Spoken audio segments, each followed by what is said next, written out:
السلام علیکم دوستو، آج ہم جس بیماری پہ بات کریں گے وہ ہے انفلوئنزا یعنی کہ فلو۔ یہ بیماری ایک وائرس سے پھیلتی ہے جس کا نام ہے انفلوئنزا وائرس۔ یہ ایک انفیکشن ہے جو کہ وائرس کے ذریعے پھیلتی ہے اور اس بیماری میں عام نزلہ زکام جیسی علامات پائی جاتی ہیں۔ مریض اپنی تھوک اور چھینکوں اور اپنے استعمال شدہ کپڑوں کی وجہ سے یہ دوسروں تک وائرس پہنچاتا ہے اور اس طرح یہ انفیکشن ایک وبائی صورت اختیار کر جاتی ہے۔ اس کی اگر علامات پہ غور کریں تو اس میں سردی لگتی ہے، تیز بخار ہوتا ہے، سر میں درد ہوتا ہے اور جسم میں درد ہونے لگ جاتا ہے، تمام جسم دکھنے لگتا ہے، چھینکیں آتی ہیں، مریض میں تھکاوٹ اور کمزوری کا احساس ہونے لگتا ہے، اس میں بھوک مٹ جاتی ہے اور ٹانگوں میں درد ہونے لگتا ہے اور بعض اوقات مریض کی ہڈیوں میں بھی درد ہوتا ہے۔ خراش پیدا کرنے والی کھانسی پیدا ہوتی ہے، آواز بیٹھ جاتی ہے اور کبھی کبھار اس میں متلی بھی ہوتی ہے۔ تمام جسم میں خاص طور پر کمر میں درد ہونے لگتا ہے، آنکھیں چندیا جاتی ہیں، مریض پر سستی اور گھنودگی طاری ہو جاتی ہے، مریض کو گھبراہٹ ہونے لگتی ہے۔ اس انفیکشن کا حملہ ایک دن سے لے کر کئی دن تک جاری رہ سکتا ہے۔ یہ انفیکشن زیادہ تر بچوں اور بوڑھوں کو ہوتی ہے۔ اس میں نبض سست ہو جاتی ہے اور نبض اور جسم کے ٹیمپریچر درجہ حرارت کا تال میل آپس میں بگڑ جاتا ہے۔ اکثر مریض جلد ٹھیک ہو جاتے ہیں، لیکن جو بوڑھے اور کمزور لوگ ہوتے ہیں ان کو ٹھیک ہونے میں کچھ وقت لگتا ہے۔ اگر یہ انفیکشن بڑھ جائے اور نمونیا کی صورت اختیار کر لے تو پھر جسم میں آکسیجن کی کمی واقع ہونے لگتی ہے اور جسم نیلا ہو جاتا ہے اور یہ ایک خطرناک علامت سمجھی جاتی ہے۔ اگر ہم اس کی علامات پہ ادویات پہ بات کریں، ہومیوپیتھی ادویات، تو اس میں انفلوئنزانم کہا جاتا ہے کہ یہ آپ حفظ ما تقدم کے طور پر 200 کی ایک خوراک لے لیں، لیکن میرے دوستو یہ طریقہ کار انتہائی غلط ہے، کیونکہ کوئی بھی بیماری پیدا ہونے سے پہلے ہم ہومیوپیتھی نقطہ نظر کے مطابق وہ دعا استعمال نہیں کر سکتے، کیونکہ ہر مریض پہ ہر ایک بیماری کی علامات اپنے طریقے سے آتی ہیں، اور جب ہمیں پتہ ہی نہیں کہ اگر کسی مریض کو سردی لگی ہے اور سردی لگنے کے بعد اس کا کون سا آرگن زیادہ انوالو ہونا ہے تو ہم پہلے دوائی کو سلیکٹ نہیں کر سکتے۔ اس لیے یہ حفظ ما تقدم والا جو طریقہ کار ہے یہ انتہائی غلط ہوتا ہے۔ دوستو، جب بھی علامات آئیں گی، علامات کی روشنی میں ان کی ٹوٹالٹی کے مطابق ہم کسی بھی دعا کا استعمال کر کے مریض کو شفا یاب کر سکتے ہیں۔ اس میں ایک دوا ہے ایکونائٹ۔ ایکونائٹ جیسے کہ آپ جانتے ہیں کہ ہمیشہ اس میں جو بھی مرض پیدا ہوتا ہے اچانک ہوتا ہے، خشک سردی سے پیدا ہوتا ہے، اس میں بخار ہوتا ہے، گھبراہٹ اور بے چینی ہوتی ہے اور مریض کو موت کا خوف ہوتا ہے، ناک سے پانی بہتا ہے اور کھانسی رات کے وقت ہوتی ہے، گرم کمرے میں تکلیف بڑھتی ہے اور کھلی ہوا میں کم ہو جاتی ہے۔ دوستو، اس میں مریض بہت زیادہ گھبرایا ہوتا ہے، اس میں تشویش بہت زیادہ ہوتی ہے اور مریض کو ایسے محسوس ہوتا ہے جیسے یہ ہلکی سی تکلیف ہی میری جان لے لے گی۔ اس کے بعد جلسیمیم۔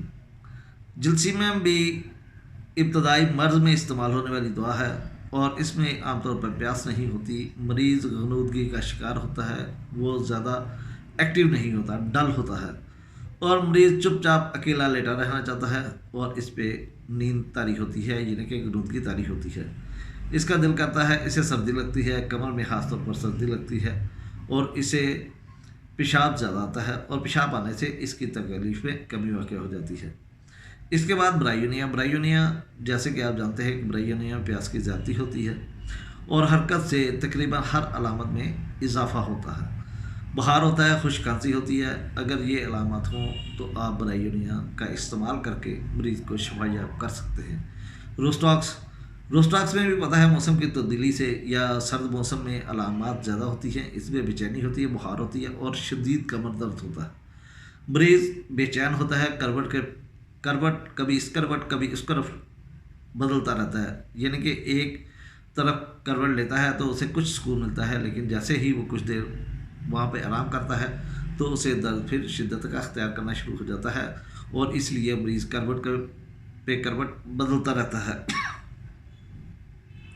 آرسینک البم میں بھی پیاس لگتی ہے، اور اسے بار بار پیاس لگتی ہے اور اس کا حلق خشک ہوتا ہے۔ اسے پیاس صرف اتنی ہوتی ہے کہ 1-2 گھونٹ پانی پیے، لیکن یہ بار بار پیتا ہے۔ اسے گھبراہٹ ہوتی ہے، بے چینی ہوتی ہے۔ اگر یہ علامات مریض میں ہوں تو مریض کو سردی لگتی ہے اور انتہائی کمزوری ہوتی ہے، نکاہت بہت زیادہ ہوتی ہے اور بے چینی پائی جاتی ہے۔ اگر یہ علامات ہوں تو ہم آرسینک البم دے کر اس مریض کو ٹھیک کر سکتے ہیں۔ اس کے بعد ہے سباڈیلا میں بھی بہت زیادہ چھینکیں آتی ہیں۔ یہ اتنی چھینکیں ہوتی ہیں کہ شاید ہی کسی اور دعا میں بھی اتنی چھینکیں پائی جائیں، لہذا اس دعا کو اس وقت استعمال کیا جائے جب مریض چھینکیں بہت زیادہ مار کے عجز آ جائے، تھک جائے، تو دیگر علامات کو دیکھنے کی ضرورت نہیں پڑتی۔ یعنی کہ اگر مریض کو بہت زیادہ چھینکیں آئیں تو ہم سباڈیلا کا استعمال کر سکتے ہیں۔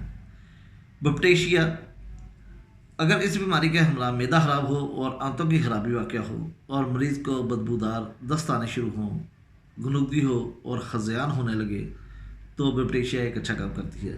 جیسے کہ آپ کو علم ہے کہ بپٹیشیا میں مریض ڈل ہوتا ہے، یہ غنودگی کی حالت میں ہوتا ہے، اسے ہوش نہیں ہوتا اور یہ نیند میں بولتا ہے، یعنی کہ ہذیان بکتا ہے، اور اس کے اخراجات سے بدبو آتی ہے، اس کا پخانہ بدبودار ہوتا ہے اور آنتوں کی خرابی پائی جاتی ہے۔ یوباٹوریم برف میں مریض کو ہڈیوں میں درد ہوتا ہے اور اس کے ساتھ ساتھ مریض کو بخار ہوتا ہے، سردی لگتی ہے۔ اگر بخار، سردی اور ہڈیوں کا درد ہو تو ہم یوباٹوریم برف دے کر مریض کو ٹھیک کر سکتے ہیں۔ اسی طریقے سے ٹیوبرکلینیم کو بھی اگر ہم ہفتے 10 دن کے بعد یعنی کہ ایز اے انٹرکرنٹ ریمیڈی کے استعمال کریں تو یہ بھی اچھا رزلٹ دیتی ہے۔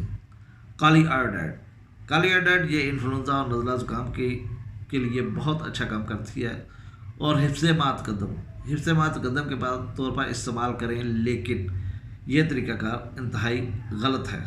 اس میں حفظ مات قدم کی کوئی بات نہیں۔ ہومیوپیتھی میں اسی وقت ہی کسی مریض کے لیے کسی دوا کا انتخاب کیا جا سکتا ہے جب کہ اس کی علامات شامل ہوں۔ کاربولک ایسڈ، فلو رہ جانے کے بعد اگر کسی کو نزلہ زکام ہو، انفلوئنزا ہو اور اس کے بعد کمزوری بہت زیادہ واقع ہو جائے تو اس کو ہم کاربولک ایسڈ دے کر ٹھیک کر سکتے ہیں۔ کاربویج میں اگر لمبا بخار ہو اور بخار نہ ٹوٹے، مختلف ادویات استعمال کرنے کے بعد اگر بخار نہ ٹوٹتا ہو تو ہم کسی بھی مرض کی شدت یا اس کی مستقل پن جب توڑنا چاہتے ہیں تو ہم کاربویج کا استعمال کر سکتے ہیں، اور اس کے بعد مریض کو روٹین کی کوئی بھی دوا استعمال کروائی جا سکتی ہے۔ اسی طریقے سے سلفر بھی مریض کے، چونکہ اس کا ایکشن اندر سے باہر کی طرف ہے، اس لیے اسے بھی ایز اے انٹرکرنٹ ریمیڈی کے استعمال کیا جا سکتا ہے اگر مریض ٹھیک نہ ہو رہا ہو تو۔ فائٹولیکا میں اکثر دانت درد ہوتی ہے اور ساتھ فلو ہوتا ہے۔ اگر دانت درد ہو اور فلو ہو تو ہم فائٹولیکا ڈیکینڈرا یا فائٹولیکا امریکانا دے کر ٹھیک کر سکتے ہیں۔ سالکولک ایسڈ، اگر اس انفیکشن کے باعث متلی ہو اور بے تحاشا کیا آتی ہو اور شدید کمزوری ہو تو یہ دوا دینے سے صحت واپس آ جاتی ہے۔ پکرک ایسڈ بھی اگر فلو ہونے کے بعد جسمانی اور دماغی کمزوری رہ جائے تو اس کو بہتر کرنے کے لیے ہم پکرک ایسڈ کا استعمال کر سکتے ہیں۔ جیسے کہ آپ جانتے ہیں کہ پکرک ایسڈ اعصاب کی بہت بڑی دوا ہے، اور اکثر جب اعصاب زیادہ تھک جاتے ہیں یا پڑھتے پڑھتے انسان کو نیند آنے لگتی ہے تو ہم پکرک ایسڈ کا استعمال کر کے اسے ٹھیک کر سکتے ہیں۔ اسی طریقے سے اگر فلو کے بعد دماغی اور جسمانی کمزوری رہ جائے تو ہم پکرک ایسڈ کا استعمال کر کے اس کو بہتر کر سکتے ہیں۔ کاسٹکم اگر یہ روسٹاکس دینے کے بعد مرض ٹھیک نہیں ہوتا یا معمولی نزلہ زکام رہ جاتا ہے اور باقی یعنی کہ مریض مکمل طور پر ٹھیک نہ ہو تو ہم روسٹاکس کے بعد کاسٹکم دے کر اس کو ٹھیک کر سکتے ہیں۔ یوکلپٹس ہے، یوکلپٹس یہ بھی اس بیماری میں ایک مجرب دوا کے طور پر استعمال ہوتی ہے، اور اسے ہم عام طور پر رومال پہ ڈال کر اسے مریض کو اس کی سمیل کرواتے ہیں، تو یہ بہت فائدہ مند ثابت ہوتی ہے۔ ضروری ہدایات: اس مریض کے علاج میں ڈاکٹر کو 3 باتوں کا خیال رکھنا بہت ضروری ہوتا ہے۔ ایک تو مریض حتی الوسع اس کو کوشش کرے کہ آرام دیا جائے اور چلنے پھرنے سے منع کیا جائے تاکہ اس کے جسم کی انرجی ویسٹ نہ ہو۔ اس کو گرم رہنے کی تاکید کی جائے، اور مریض کا کمرہ ہوادار ہونا چاہیے، مگر اس قدر نہیں کہ مریض کو سردی لگنی شروع ہو جائے۔ غذا ہلکی پھلکی ہونی چاہیے، زود ہضم ہونی چاہیے، اور تاکہ مریض کی طاقت بحال رہ سکے۔ سوپ، گوشت، شوربہ، چنے کا شوربہ، دودھ، ساگودانہ کھچڑی وغیرہ استعمال کروائیں۔ اگر اس انفیکشن کی وجہ سے نمونیا ہو جائے تو دودھ بند کر دینا چاہیے، چونکہ آپ کو پتہ ہے کہ جیسے ہی پھیپھڑوں میں ریشہ ہوتا ہے تو ہم اکثر مریضوں کو دودھ بند کروا دیتے ہیں۔ بیماری کے حملے سے نجات کے بعد اور بھی احتیاط لازم ہو جاتی ہے، ورنہ یہ بیماری دوبارہ لگ سکتی ہے۔ اگر مریض ذیابیطس میں مبتلا نہ ہو تو مریض کو پانی میں گلوکوز ملا کر دینا چاہیے تاکہ اس کی طاقت بحال رہ سکے۔ دوستو، یہ چند ایک ادویات تھیں، اور ہر دعا اپنی اپنی علامات کے مطابق ہی کام کرتی ہے۔ دوستو، ہمارے ہومیوپیتھی طریقہ علاج میں یہ نہیں ہوتا کہ بیماری کے نام پر کوئی بھی دعا دے دی جائے، یعنی کہ اگر ایکونائٹ بہت زبردست دعا ہے انفلوئنزا کے لیے، لیکن وہ صرف اس مریض کو ٹھیک کرے گی جس میں ایکونائٹ کی دوسری علامات بھی پائی جائیں گی۔ اگر مریض برائیونی کا ہے تو برائیونی کی علامات بقایا ہوں گی تو مریض ٹھیک ہوگا، ورنہ ٹھیک نہیں ہوگا۔